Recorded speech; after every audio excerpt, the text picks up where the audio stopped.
Okay, in this tutorial we're going to set up some basic examples for movement.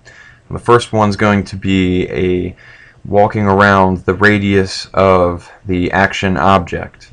And the action object can always be moved and relocated, and it will follow and continue to randomly walk around that action object. So first, to start off, we're going to go into the action object settings script inside the action classes list. This is where all of the event flow and all the interactions occur between the action object and the breed objects.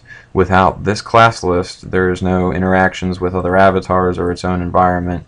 It simply just stands still, eats and breeds, and that's pretty much it. But to increase its functionality, we're setting up the actions, and for this simple tutorial, this could be perhaps its play area or some other object such as a home or a nest or a play toy. But for this tutorial, we're just simply not using our imaginations. We're just having it wander around the object. Cool. So to first explain that what's going on here is you have different events that will trigger different types of parameters.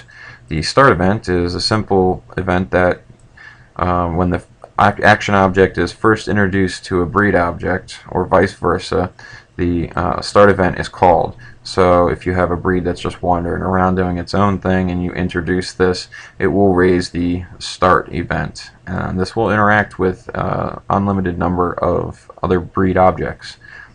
But and vice versa, if this is already out and you introduce a new breed, it will immediately call the start event.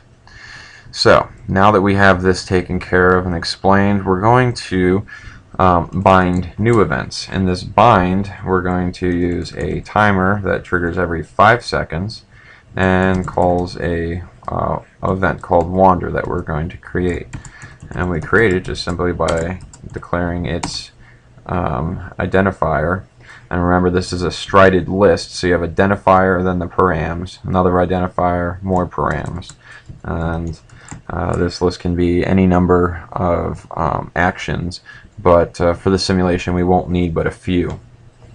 Remember to disable food because this isn't going to be a food source. Disable breeding because it's not going to be a breeding source. So now we have a wandering object that moves around, and we're going to have to start by defining where it's going to move. First, I'll show you a little bit about the bind to create these methods, to create these events, I'm sorry. This is bind in the action class methods of your methods section of the EcoWiki. It will tell you that you need a type of method, or I'm sorry, the type of event that you're trying to call. That's going to be your trigger, and then a filter, which would be the value that defines that event, and a callback, what type of event name that you're going to call to when this event is triggered. So you're binding a number of different types of events. In the event and callback section, you have the native events, which are triggered when a certain event occurs naturally in the core code, or these are events that you can bind to the core code, such as attachments, movements and when it's stopped, land or water position, whether it changes a region, if it's sat on or unsat from, if it collides with something or someone touches the object, as well as what we're using, and that's the timer.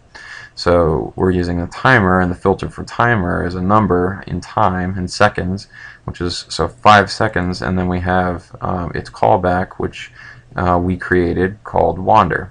And so it's calling this, which every 5 seconds is going to have it move. Now let's go back to here and go into the method section, down to the move information, and we can see that it has a number of different values. The first one being the position that it's going to move to, as well as the offset from that position, the type of movement that it's going to use to get to that position, a speed, which can be an adjustable speed that you use, So it can not only just be a walking animation or walking behavior, but you can adjust the speed from slow, normal, and fast to an actual number. So first you define the speed from the EcoBreed object himself. In the settings, you'll see the movement section, which defines how frequent to attempt to move position,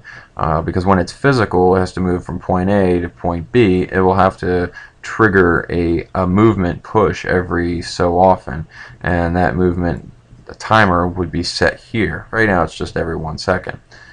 And these are your speeds for the different types of movement. So we're going to be using walk, which is set to 4.0. Going back into here, you can see that you can just use normal as your speed attribute, which would use the 4.0. But in this situation, you could also type slow, which would be half the normal speed at 2.0. Fast, which would be 6.0 at 1.5 times the normal speed. Or like I said, use your own number like 8.0 and so on. And finally, there's the callback, which is when the object reaches that destination, it will call back a specific event. But for wander, we don't really need it to call back to anything. We just want it to move to a position at a randomized offset using the walking movement behavior. So we're going to use the expression action position, which defines the action object's current position. And that current position, as you can see up here, 89.9, 45.9, 38.8. That's where it's going to attempt to go to, and that's a static position at this point. If we want to create a random radius around it, that's where we add our offset. So we'll go 3 meters apart from it, and on the X and the Y axis, but also 0 meters, so we're not going up or down on the vertical Z axis. Now the thing is this is still a static point. At 3 meters increased on the X and 3 meters on the Y, it's only a singular point over in this direction somewhere. However, what we want is a radius the whole way around, and for it to be random every single time. And what we do for that is we use the modifier I. You can also use the modifier R, which would take the object and give it a random, for this example, a randomized number between 0 and 3. What I does is it takes it between -3 and 3. So what we want here is for it to be anywhere between 3 meters this way to 3 meters behind it, as well as 3 meters off on its y-axis and 3 meters over here. So it'll pick a random spot each time the wander is called from the action object's position, randomized within this offset. Sorry. Okay, and then we're going to define its behavior as a walking behavior, and that's all we need to set up a basic wander to be triggered every 5 seconds in a random location. So when I save this, it will begin to do its wandering, and within 5 seconds of it saving and introducing itself, and minus the lag. But yes, and as you can see now, it's just going to wander around, look at different positions, and try this out within every 5 seconds, try a new spot. Okay, now we want to do something a little more specific. We're going to make it so that when you touch the action, or the EcoBreed object, that he comes to my position here. So he'll stop wandering, come to my position, and then go back to wandering after it reaches my position. It's just a little more advanced than a standard wander. So, well, within this script here, we're going to also set up a touch event. So when the owner touches it, it will call a, let's call it come here, okay? And so anytime it's touched by the owner, it'll trigger the come here event that we just now created. And through that, we're going to make it so that it stops the wander first. So we're going to unbind the wander event, and we have to name the wander event removal handle. So we'll call it remove wander. Okay, that is the fourth and final value for bind. If you refer back to the methods section and you look at bind, it has the type, the filter, or the callback, and then an optional handle for removing the bind later. So we're going to remove the wander, and that's going to be the first method that we want to call. And then we're going to want to make it so that it moves to my position.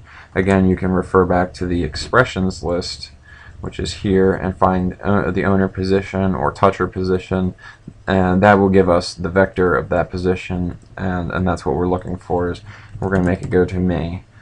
Owner pose, that's our expression as the vector position.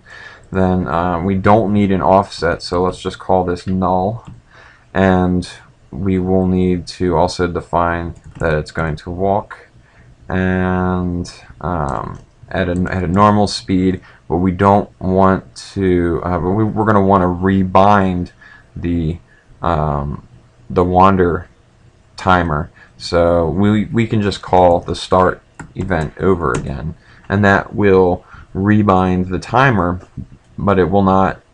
You won't have to worry about having multiple touch binds, because if there is a multiple with the same arguments, it just ignores it because that bind is already established and exists. So restarting it back to start for this is quite fine. So we're going to go ahead and save this, and everything does look good to me. We're going to go back down here, and within the first 5 seconds it starts its wandering event and continues to do the wandering that it was already doing. However, now when I touch it, it's going to come to me. So I'll go ahead and touch it so that it wants to come straight over to wherever I'm located, right here. So it comes to me, and then it will recall the start, which rebinds it and sends it back on its timed wandering radius. And that's as simple as that. In more tutorials, we'll go over how to set up more advanced simulations, such as how to trigger more specific events using different types of movement, all within the same object, such as a bird that can fly but also walk around, or an object like this that can walk around but also swim when it's introduced to water, and other events such as going home, following people, following an object. Just briefly, while I have your attention, this can now also be moved, and any more wander events will now wander within the 3-meter radius around it. So it's not specific to where it's at when it starts, but where it's at while it's in the process of simulating its interaction. So this was a very basic setup, and we'll get into more and more advanced simulations as we progress in the tutorials.